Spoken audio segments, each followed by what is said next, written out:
Hello student, continue D and F block और उसमें भी हम जनरल ट्रेंड जो है वो डिस्कस कर रहे थे।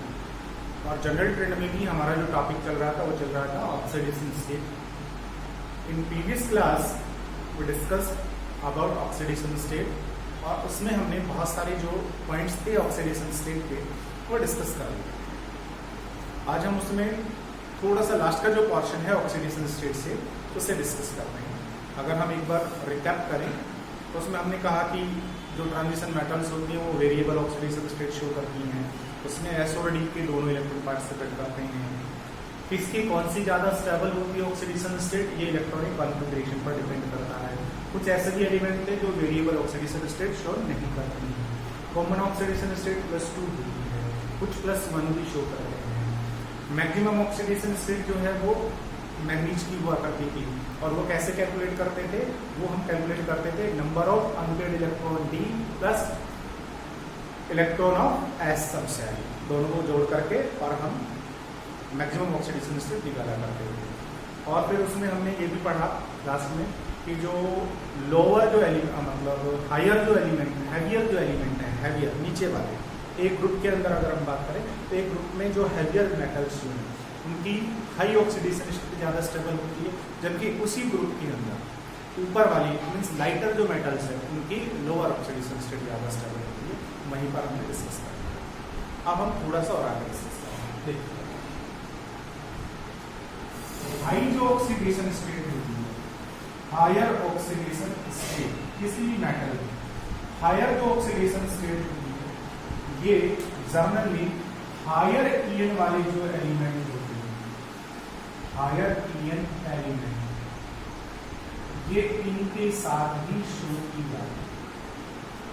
मेटल अपनी हाई जो ऑक्सीडेशन स्टेट है ये हायर ईएन एलिमेंट के साथ ही शो करती है।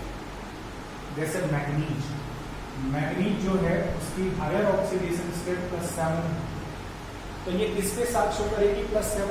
आप ऐसा सोचे तो हर किसी के साथ कर लेगी, आप सोचे सर सल्फर के साथ कर लेगी, नहीं सल्फर के साथ नहीं करेगी, ठीक है ना। आप सोचे कार्बन के साथ कर लेगा, कार्बन के साथ नहीं करेगा। आप सोचे आयोडीन के साथ में मैग्नीज +7 ऑक्सीडेशन स्टेट शो करेगा, नहीं करेगा।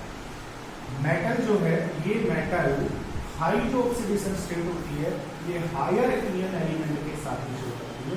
और हायर ईएन एलिमेंट कौन है? वो है फ्लोरीन और ऑक्सीजन। तो most of higher oxidation state जो है मेटल की वो फ्लोरीन और ऑक्सीजन के साथ ही एग्जिबिट होती है। जैसे मैग्नीज की +7 ऑक्सीडेशन स्टेट है ना, वो इनके साथ नहीं होती, किसके साथ होती है? ऑक्सीजन के साथ। कंपाउंड क्या बनता है? कंपाउंड बनता है KMnO4। यहाँ से मैग्नीज का ऑक्सीडेशन नंबर +7। क्रोमियम की हायर ऑक्सीडेशन स्टेट, क्रोमियम का जो हायर ऑक्सीडेशन स्टेट है वो होता है कितना? +6, क्रोमियम +6 किसके साथ शो करता है? K2Cr2 देखो ऑक्सीजन के साथ शो करता है। वेनेडियम की कितनी होती है? +3,5 किसके साथ शो करता है? V2F5 VF5 क्लोरीन ऑक्सीजन के साथ। राइट, पहली चीज होती है higher oxidation state exhibit with higher EN element by the metals. दूसरा, अच्छा ऐसा अगर पूछा जाए क्यों सर ऐसा क्यों हो रहा है, इसका क्या कारण है? हायर के साथ ही हायर क्यों शो कर रहा है, उसका क्या लॉजिक है? तो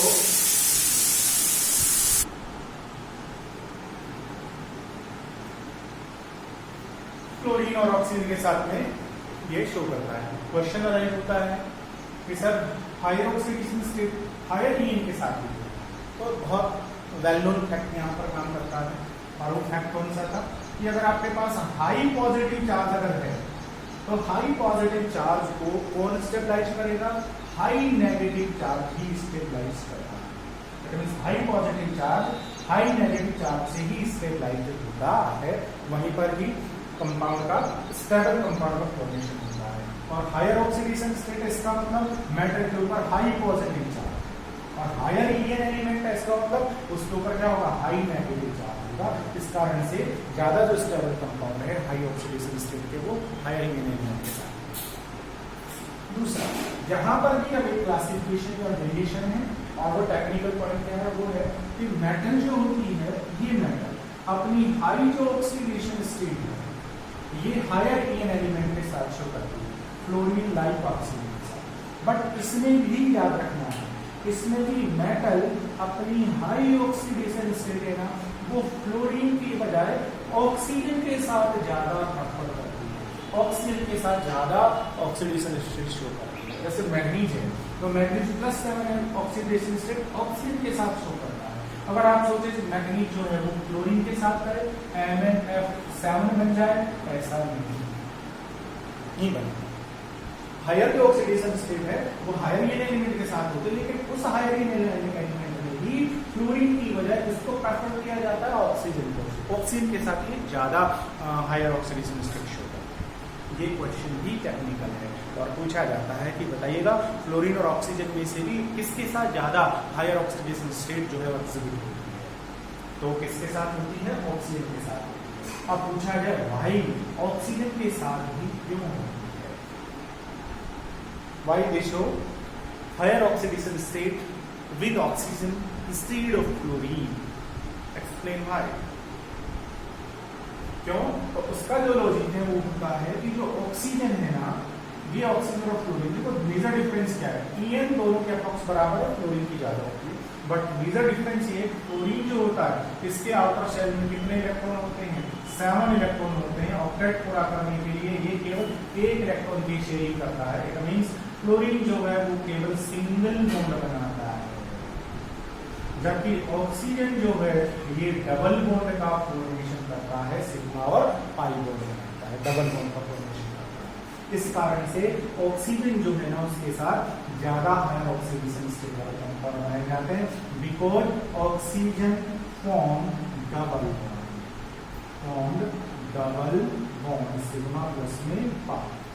ऑक्सीजन मल्टीपल बॉन्ड का फॉर्मेशन करता है ना, तो अकेला ऑक्सीजन उसके ज्यादा ऑक्सीडेशन स्टेट को स्टेबलाइज कर देगा। फ्लोरीन तो क्या करेगा, सिंगल बॉन्ड बना रहा है, तो एक फ्लोरीन तो केवल एक ऑक्सीडेशन स्टेट को स्टेबलाइज करेगा, तो फ्लोरीन तो ज्यादा चाहिए आपका अमाउंट, बट अकेला ऑक्सीजन क्या काम करेगा, अकेला ऑक्सीजन ही 2 ऑक्सीडेशन स्टेट को क्या कर देगा, स्टेबलाइज कर देगा, because fluorine form multiple bond, fluorine जो है वो मल्टीपल बॉन्ड बनाता है इसलिए। तो यहाँ पर भी वेरिएशन कॉमन बात है कि दोनों के साथ होगी हायर ऑक्सीडेशन स्टेट, उसके बाद लेकिन उनमें भी ज्यादा किसके साथ होगी, ऑक्सीजन के साथ। क्यों, क्योंकि ऑक्सीजन जो है वो मल्टीपल बॉन्ड का फॉर्मेशन करता है इसलिए। दैट्स राइट, ये आपका एक और पॉइंट हो गया है। इसके बाद अभी कुछ और भी पॉइंट ऑक्सीडेशन स्टेट के बारे में, जैसे ट्रांजिशन मेटल्स जो होती हैं, याद रखना है ट्रांजिशन मेटल्स जो होती हैं ये कुछ कंपाउंड में 0 ऑक्सीडेशन स्टेट भी शो करती है,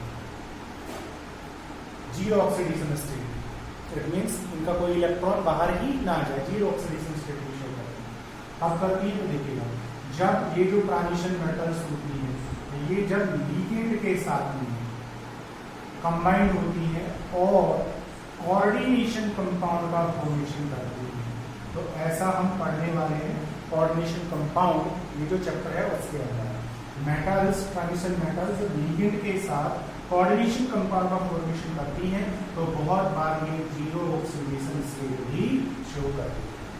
फॉर एग्जांपल, जैसे एक बहुत वेल नोन कंपाउंड है निकेल टेट्राकार्बोनाइल, और इस निकेल टेट्राकार्बोनाइल में निकेल जो होता है उस निकेल के साथ में लिगेंड के फॉर्म में 4 कार्बोनाइल मींस 4 कार्बन मोनोऑक्साइड होते हैं। That's right. और यहाँ पर निकेल का अगर आप ऑक्सीडेशन स्टेट कैलकुलेट करोगे तो कितना आने वाला है, 0 आने वाला है। तो 0 ऑक्सीडेशन स्टेट भी ये शो करते। इसके अलावा इनकी जो ऑक्सीडेशन स्टेट है, इसके अलावा इनकी जो ऑक्सीडेशन स्टेट है उसकी स्टेबिलिटी जो है वो इलेक्ट्रोड पोटेंशियल पर भी डिपेंड करती है। कैसे डिपेंड करती है, वो जैसे कॉपर, तो कॉपर जो है उसके 2 तरीके के आए, Cu पॉजिटिव 1 पॉजिटिव, यहाँ ऑक्सीडेशन स्टेट +1 है या ऑक्सीडेशन स्टेट +2। इन दोनों का जो स्टैंडर्ड इलेक्ट्रोड पोटेंशियल होता है दोनों का स्टैंडर्ड इलेक्ट्रॉन पोटेंशियल होता है। ये कितना होता है? प्लस का 0.34 और ये कितना होता है? प्लस का 0.55 वोल्ट के अप्रॉक्स होता है, अप्रॉक्स 52 वोल्ट। तो कॉपर पॉजिटिव 1 जो है क्यूप्रस आयन, क्यूप्रिक आयन, इसका स्टैंडर्ड इलेक्ट्रॉन पोटेंशियल जो है 0.52 है और इसका 0.34 है। ऐसा हम इलेक्ट्रोकेमिस्ट्री में कहीं डिस्कस करेंगे कि जिसका स्टैंडर्ड रिडक्शन इलेक्ट्रोड पोटेंशियल, जिसका standard reduction electrode potential higher होता है, इसका मतलब वो बहुत जल्दी, स्टैंडर्ड रिडक्शन पोटेंशियल हायर है, इसका मतलब वो बहुत जल्दी रिड्यूस हो जाता है, रिड्यूस हो जाएगा बहुत जल्दी। अब यहां से देखिए Cu पॉजिटिव 1 पॉजिटिव, दोनों में से किसका स्टैंडर्ड इलेक्ट्रोड पोटेंशियल हायर है? इसका स्टैंडर्ड इलेक्ट्रोड पोटेंशियल हायर है। इसलिए अगर इन दोनों को रखा जाए और दोनों का रिडक्शन कराया जाए, दोनों को इलेक्ट्रॉन दिया जाए, तो बताइए दोनों में से कौन इजीली रिड्यूस होगा? तो Cu पॉजिटिव 1 जो आयन है ये इजीली रिड्यूस हो जाएगा, ठीक है ना। तो इसका रिडक्शन इजीली होगा, इसका रिडक्शन इजीली नहीं होगा। इसका मतलब दोनों में कौन सा ज्यादा स्टेबल है? दोनों में ये ज्यादा स्टेबल है। तो किसी भी ऑक्सीडेशन स्टेट की जो स्टेबिलिटी है वो हम रिडक्शन पोटेंशियल से भी एक्सप्लेन कर सकते हैं। ये भी एक टेक्निकल क्वेश्चन है, ये भी पूछा गया है कि Cu पॉजिटिव 1 जो आयन है इसका स्टैंडर्ड इलेक्ट्रोड पोटेंशियल जो है वो प्लस 0.52 वोल्ट है। Cu पॉजिटिव 2 आयन है, इसका जो स्टैंडर्ड इलेक्ट्रोड पोटेंशियल है 0.34 वोल्ट है। बताइएगा इनमें से कौन सा आयन ज्यादा स्टेबल है? ऑब्वियसली हम कहेंगे सर इसका स्टैंडर्ड रिडक्शन इलेक्ट्रोड पोटेंशियल ज्यादा है, इसका मतलब ये इजीली रिड्यूस होगा, that is less stable, that is higher stable. और कॉपर के ऊपर एक और टेक्निकल क्वेश्चन जो कि बहुत बार सीबीएसई के एग्जाम में पूछा गया है, इवन कॉम्पिटिशन में पूछा गया है, और वो जो टेक्निकल क्वेश्चन है वो सुनिए। अभी हम यहाँ से एक चीज समझ गए हैं कि दोनों में कौन सा आयन ज्यादा स्टेबल है। Cu पॉजिटिव 1 ज्यादा स्टेबल है या Cu पॉजिटिव 2 ज्यादा स्टेबल है? तो इट इज मोर स्टेबल, ये हम समझ गए। कहां से समझेंगे? स्टैंडर्ड इलेक्ट्रोड पोटेंशियल से समझेंगे। ये ज्यादा स्टेबल है, ठीक है। अब देखिए क्वेश्चन क्या पूछा जाता है? क्वेश्चन पूछा जाता है कि अगर Cu पॉजिटिव 1 आयन इसे एक्वस सॉल्यूशन में रख दिया जाए तो Cu positive 1 ion aqueous solution में अगर आपने रखा है तो अपने आप Cu पॉजिटिव 2 आयन में कन्वर्ट हो जाता है। एक्सप्लेन करना है भाई। Cu positive 1 ion in aqueous solution convert easily into Cu positive 2 ion. Cu positive 2 ion बदल जाता है, बता दीजिएगा क्यों? तो उसका लॉजिक क्या है? उसका लॉजिक है कि अगर आपके पास Cu positive 1 ion, ठीक है, वहां पर aqueous solution अपने आप किसमें कन्वर्ट हो रहा है? Cu positive 2 में। अब देखिए Cu positive 1 को अगर positive 2 में बदलना है तो ऑब्वियसली एक इलेक्ट्रॉन आपको लॉस करना पड़ेगा। एक इलेक्ट्रॉन यहां से निकालना है, लेकिन इलेक्ट्रॉन अपने आप निकलेगा नहीं निकलेगा, तो उस इलेक्ट्रॉन को निकालना है, और इलेक्ट्रॉन को निकालना है तो यहां से क्या देनी पड़ेगी? एनर्जी। जो एनर्जी आप दोगे वो किसके इक्विवेलेंट होगी? आयनाइजेशन एंथैल्पी के इक्विवेलेंट होगी। अब एक्वस सॉल्यूशन की इसमें बदल रहा है, ये इसमें कन्वर्ट हो रहा है, एक इलेक्ट्रॉन लॉस हो रहा है, इसका मतलब एक्वस सॉल्यूशन में इसको इसमें कन्वर्ट करने के लिए कुछ ना कुछ एनर्जी की तो रिक्वायरमेंट होगी। ये एनर्जी कहां से आएगी भाई? ये एनर्जी कहां से आएगी? तो बस यही से एक्सप्लेनेशन है कि ये जो आयन बनने वाला है ये आयन कहां पर होगा? एक्वस सॉल्यूशन में। और एक्वस सॉल्यूशन में क्या होंगे? वाटर के मॉलिक्यूल, और वाटर के मॉलिक्यूल जो है वो इस कॉपर के आयन के साथ बॉन्डेड हो जाएंगे। और ऐसा हमने पढ़ लिया है, वाटर के मॉलिक्यूल जब इसके साथ बॉन्डेड होंगे इट मींस कॉपर का जो आयन है ये हाइड्रेटेड हो जाएगा, और हाइड्रेटेड होगा तो इससे क्या रिलीज होने वाली है? एनर्जी। और उस एनर्जी को हम क्या कहते थे? Enthalpy of hydration. और Cu पॉजिटिव 2 जो आयन है उसकी हाइड्रेशन एंथैल्पी जो है ये हायर होती है, और ये इतनी हायर है कि ये जो हाइड्रेशन एंथैल्पी है ये किसे कंपनसेट कर देती है, आयोनाइजेशन एंथैल्पी, जो रिक्वायर्ड एनर्जी है ना उसे कंपनसेट कर देती है। तो इससे एक इलेक्ट्रॉन निकालने के लिए जितनी एनर्जी चाहिए उससे ज्यादा एनर्जी यहाँ से रिलीज हो जाती है, जिस कारण से Cu पॉजिटिव आयन बड़ी इजीली इसमें कन्वर्ट हो जाता है, Cu पॉजिटिव में कन्वर्ट हो जाता है। कहां पर? इन एक्वस सॉल्यूशन के अंदर। ठीक है, तो यही को जो क्वेश्चन है ये बहुत बार पूछा गया है कि Cu positive 1 ion converted into Cu positive 2 ion aqueous solution explain होना है, या ऐसा पूछ लिया जाता है बताओ एक्वस सॉल्यूशन में कौन सा आयन ज्यादा स्टेबल है, ये या ये आयन ज्यादा स्टेबल है, ये इसमें कन्वर्ट हो जाता है। बस राइट। क्यों कन्वर्ट हो जाता है? क्योंकि इसको उसमें कन्वर्ट करना है तो भाई इलेक्ट्रॉन निकालने कुछ एनर्जी देनी पड़ेगी आपको। एनर्जी कहाँ से आएगी? तो हम कहेंगे कि एनर्जी आएगी कहीं से नहीं, जो Cu पॉजिटिव 2 आएंगे एक्वस सॉल्यूशन में तो बनेगा, हाइड्रेटेड होगा, और हाइड्रेटेड होगा तो फिर क्या निकलेगी? एनर्जी निकलेगी। वो एनर्जी इसको कंपनसेट कर देती है, जितनी रिक्वायर्ड है उससे ज्यादा एनर्जी यहाँ से निकलती है भाई, तो बड़ी आसानी से उसमें कन्वर्ट हो जाता। ये हो गया है। इसी तरीके से Fe पॉजिटिव 2 आयन भी एरिएटेड जो एक्वस सॉल्यूशन होता है, एरिएटेड वाटर जिस पानी के अंदर क्या मिली होती है? ऑक्सीजन मिली होती है। एरिएटेड जो वाटर होता है उसमें किसमें कन्वर्ट हो जाता है? Fe पॉजिटिव 3 में कन्वर्ट हो जाता है। Fe पॉजिटिव 2 आयन किसमें कन्वर्ट हो जाता है? Fe पॉजिटिव 3 में कन्वर्ट हो जाता है। जैसे ये इसमें कन्वर्ट हुआ ऐसे ही इसमें कन्वर्ट हो जाता है। लॉजिक क्या लगने वाला है? लॉजिक सेम लगने वाला है। क्या? कि जो रिक्वायर्ड आयोनाइजेशन एंथैल्पी है इसकी बजाय जो हाइड्रेशन एंथैल्पी होगी वो क्या होगी? ज्यादा।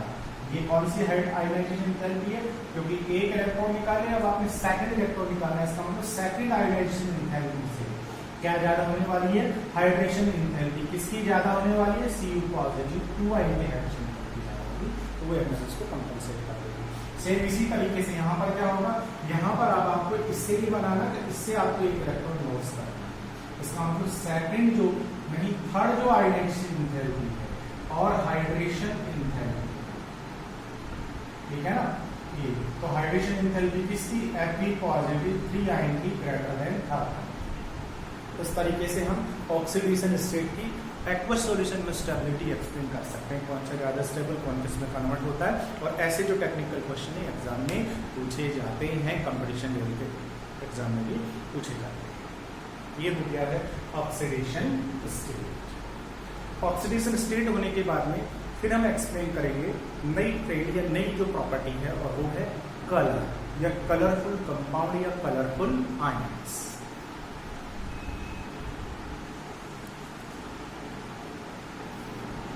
ट्रांजिशन मेटल की ऑक्सीडेशन स्टेट के बाद नेक्स्ट जो प्रॉपर्टी है वो है कलरफुल कंपाउंड या कलर्ड कंपाउंड। देखिएगा, ट्रांजिशन मेटल के जो कंपाउंड होते हैं, कंपाउंड्स ऑफ ट्रांजिशन मेटल्स, अब बेशक ये आयनिक कंपाउंड हो चाहे कौन से हो, कोवैलेंट कंपाउंड हो, चाहे आयनिक कंपाउंड हो और चाहे कौन से कंपाउंड हो, कोवैलेंट कंपाउंड हो। ट्रांजिशन मेटल के कंपाउंड्स जो होते हैं मोस्टली कैसे होते हैं? कलरफुल होते हैं। मोस्टली जो कंपाउंड होते हैं वो कलरफुल होते हैं। अब क्वेश्चन अराइज होता है कि सर ट्रांजिशन मेटल के जो कंपाउंड्स हैं ये कलरफुल क्यों होते हैं? तो देखिएगा कलरफुल क्यों होते हैं, उसका लॉजिक क्या है? उसका लॉजिक यही है कि भाई ट्रांजिशन मेटल्स में हो क्या है?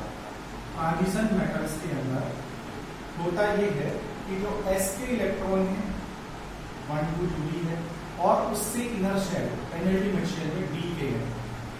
बॉन्डिंग में s वाले तो पार्टिसिपेट करते हैं, d के भी पार्टिसिपेट करते हैं। जब d के पार्टिसिपेट करते हैं ना तो उससे क्या होता है?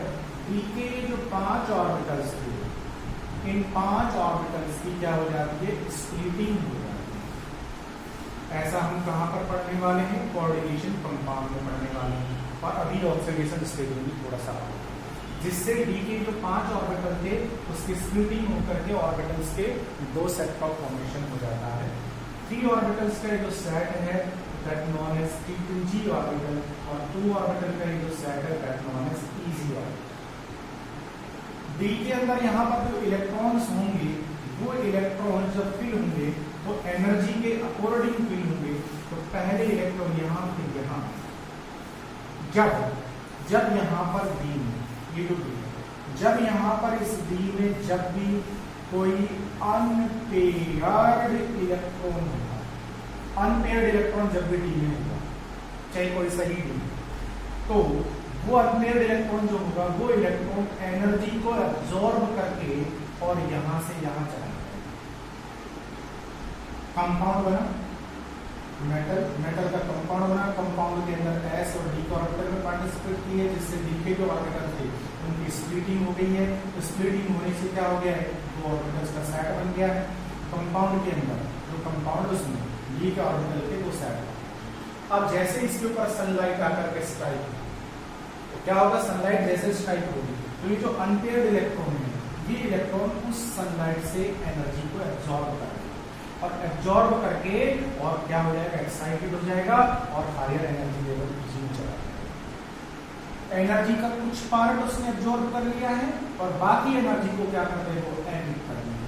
और जो एमिट रेडिएशन है उसके कारण से ही हमें इस कंपाउंड का कलर एग्जिबिट होगा, कलर दिखाई देगा।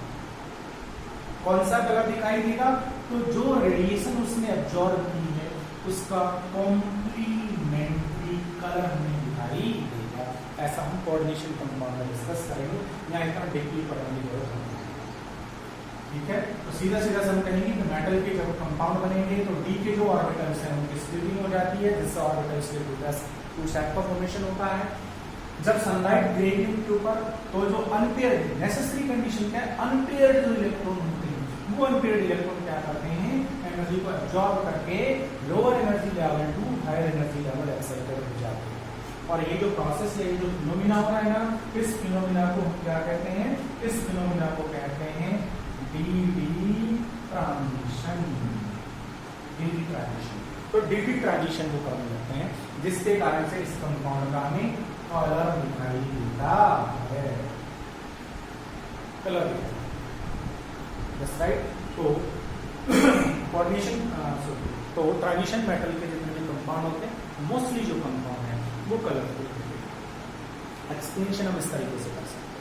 अब सुनो, अब अगर आपको कहा जाए कि मेरे पास स्कैंडियम का कोई कंपाउंड है, अब स्कैंडियम का कंपाउंड है तो हमने पढ़ा है प्रीवियस टॉपिक में, स्कैंडियम की तो कौन सी ऑक्सीडेशन स्टेट होती है, +3 ऑक्सीडेशन स्टेट होती है। +3 का मतलब क्या हो गया, क्योंकि स्कैंडियम तो 21 पे आता है, 21 पर तो क्या होगा, 1s2 होगा, 2s2 होगा, 26 होगा, 3s2 होगा, 3p6 होगा, 3d 4s2d1। और +3 ऑक्सीडेशन स्टेट जब ये शो करेगा तो s के ये दोनों इलेक्ट्रॉन चले जाएंगे, d का ये चला जाएगा, तीनों चलेंगे। और जब ये तीनों चले गए हैं, अब जब कंपाउंड का फॉर्मेशन होगा, ये स्कैंडियम जब दूसरे कंपाउंड के साथ मिलेगा और कंपाउंड दूसरे एलिमेंट के साथ जब मिलेगा, कंपाउंड का फॉर्मेशन करेगा, तो देखिएगा डी जो है ना, उस डी सेक्शन में इलेक्ट्रॉन ही नहीं है और डी में इलेक्ट्रॉन ही नहीं है, तो डी की ऑर्बिटल स्प्लिटिंग नहीं होने वाली है। स्प्लिटिंग नहीं होने वाली है, इलेक्ट्रॉन को क्या नहीं करना है, ट्रांजिशन नहीं करना है। तो जब स्कैंडियम के कंपाउंड पर सनलाइट आकर के स्ट्राइक होगी तो इस तरीके का फिनोमिना ऑब्जर्व ही नहीं होगा। और ये फिनोमिना ही ऑब्जर्व नहीं होगा तो फिर बताइए स्कैंडियम का जो कंपाउंड है क्या वो हमें कलरफुल दिखाई देगा, वो कलरफुल दिखाई नहीं देगा। That's right. तो ये यहाँ पर एक बहुत टेक्निकल क्वेश्चन बनता है कि स्कैंडियम के जो कंपाउंड होते हैं वो जनरली कलरफुल नहीं होते हैं।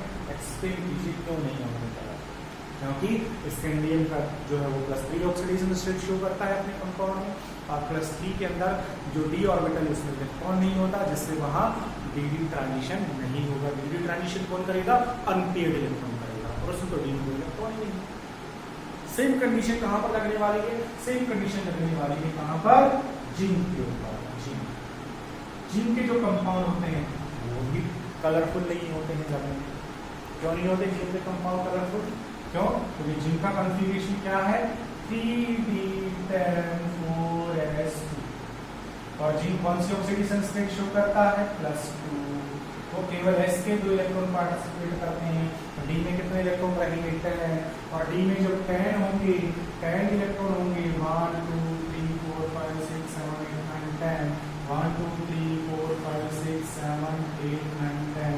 तो देखिए कोई अनपेयर्ड इलेक्ट्रॉन ही नहीं है।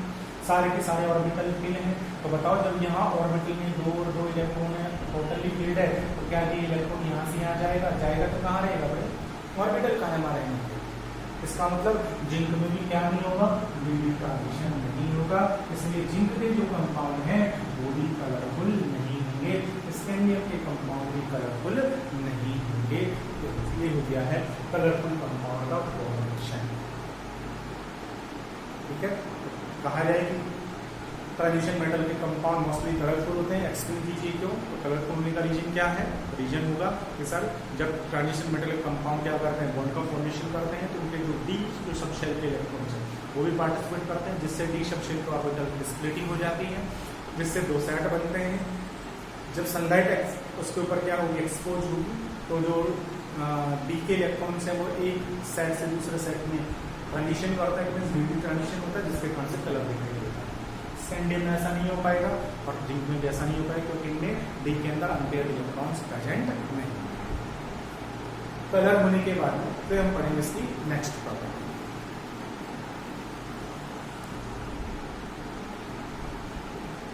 अब हम डिस्कस करेंगे मैग्नेटिक प्रॉपर्टी।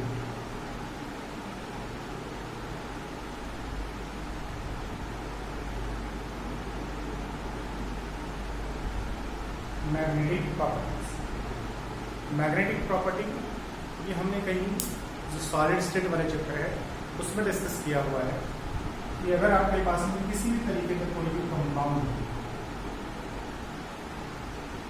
इस कंपाउंड के ऊपर जब हम एक्सटर्नल मैग्नेटिक फील्ड अप्लाई करते हैं, ये external magnetic field, external magnetic field apply करते हैं, तो ये जो कंपाउंड है ये इस एक्सटर्नल मैग्नेटिक फील्ड के साथ किस तरीके से इंटरेक्ट करता है, इस बेसिस पर इस कंपाउंड को हम कई पार्ट में क्लासिफाइड करते हैं। हम कहते हैं कि ये पैरामैग्नेटिक होगा या डायामैग्नेटिक होगा या फेरोमैग्नेटिक होगा या फेरीमैग्नेटिक होगा या फिर एंटी पैरामैग्नेटिक, बहुत सारे पार्ट में क्लासिफाइड किया करते थे। बट मेजर जो पार्ट होते थे, मेजर जो टाइप होते थे वो दो ही तरीके के होते थे, पैरामैग्नेटिक और डायमैग्नेटिक। ठीक है, तो ट्रांजिशन मेटल के जो कंपाउंड है, ट्रांजिशन मेटल की बात करते हैं, ट्रांजिशन मेटल के जो कंपाउंड है वो मोस्टली या तो पैरामैग्नेटिक होते हैं या डायमैग्नेटिक।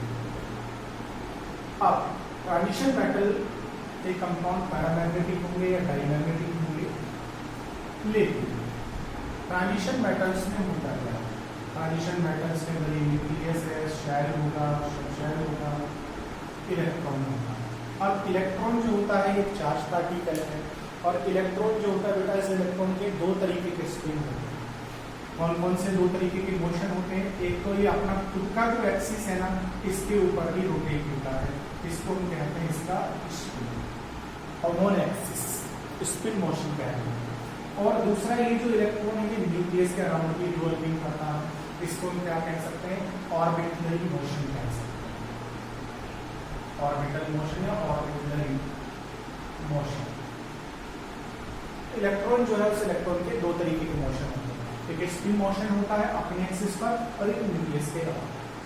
साइंटिस्ट क्या कहते हैं, वो कहते हैं कि ये जो इलेक्ट्रॉन है ट्रांजिशन मेटल का, इसके इलेक्ट्रॉन अंदर नहीं बल्कि सरफेस के बाहर की तरफ है, और ये इलेक्ट्रॉन बाहर की तरफ होने के कारण से, बाहर की तरफ इलेक्ट्रॉन होते हैं, सरफेस की बाहर की तरफ निकले होते हैं, जिसके कारण से इन इलेक्ट्रॉनों का जो ऑर्बिटल मोशन है ये ज्यादा इंपॉर्टेंट नहीं है, बल्कि कौन सा मोशन ज्यादा इंपॉर्टेंट होता है, स्पिन मोशन ज्यादा इंपॉर्टेंट होता है,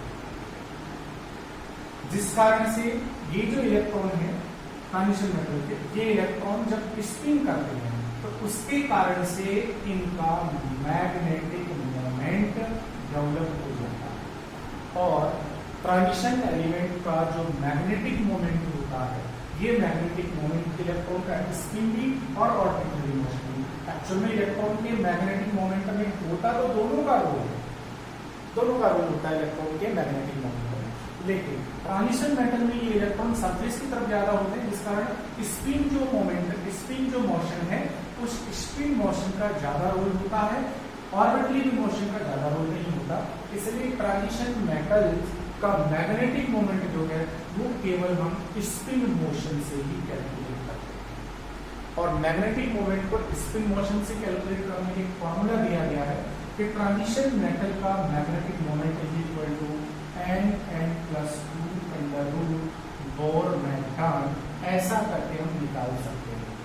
यहाँ से n क्या होता है, तो यहाँ से जो n है वो होता है नंबर ऑफ अनपेयर्ड इलेक्ट्रॉन।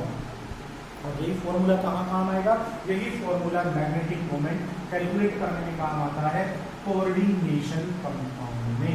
यहाँ इस फॉर्मूले का ज्यादा रोल या ज्यादा यूज नहीं है, बस इतना याद रखना है कि मैग्नेटिक प्रॉपर्टी में हम मेटल्स या मेटल के कंपाउंड को डायमैग्नेटिक, पैरामैग्नेटिक बहुत सारे पार्ट में क्लासिफाई कर सकते हैं। इनका जो मैग्नेटिक मोमेंट है, तो इलेक्ट्रॉन का जो मैग्नेटिक मोमेंट है वो दो तरीके के मोशन के कारण से होता है। ट्रांजिशन मेटल में क्या करते हैं, इनका ऑर्बिटली जो मैस मोशन है उसको क्या कर देते हैं, छोड़ देते हैं, तब इसका ज्यादा रोल नहीं है क्योंकि इलेक्ट्रॉन बाहर की तरफ होते हैं। तो इनका जो मैग्नेटिक मोमेंट है वो बस केवल इसके ऊपर डिपेंड करता है, स्पिन मोशन पर डिपेंड करता है। इसलिए इनका जो मैग्नेटिक मोमेंट है उसे हम स्पिन मोशन फॉर्मूले से कैलकुलेट करते हैं, और इनका जो मैग्नेटिक मोमेंट है वो कैलकुलेट करने का स्पिन मोशन फॉर्मूला होता है ये n+2 अंडर रूट n क्या होता है, यहाँ से नंबर ऑफ अनपेयर्ड इलेक्ट्रॉन होता है। That's right. अगर किसी में अनपेयर्ड इलेक्ट्रॉन हो ही नहीं, it means n is equal to 0, n is equal to 0, तो मैग्नेटिक मोमेंट क्या हो जाएगा, 0 हो जाएगा। मैग्नेटिक मोमेंट 0 होने का मतलब वो डायमैग्नेटिक हो गया है। कैसा हो गया है वो, डायमैग्नेटिक हो गया है। ऐसा हमने सोलर में पढ़ा है कि जिसका नेट मैग्नेटिक मोमेंट कैसा होता है, 0 होता है, वो डायमैग्नेटिक होता है। और जिसका नेट मैग्नेटिक मोमेंट 0 नहीं होता वो कैसा होता है, पैरामैग्नेटिक। ठीक है ना, n बराबर 0 हो जाए जिसका मतलब वो डायमैग्नेटिक हो जाएगा। ये हो गया इनकी मैग्नेटिक प्रॉपर्टी। मैग्नेटिक प्रॉपर्टी के बाद में फिर हम पढ़ेंगे इनकी कैटालाइटिक प्रॉपर्टी।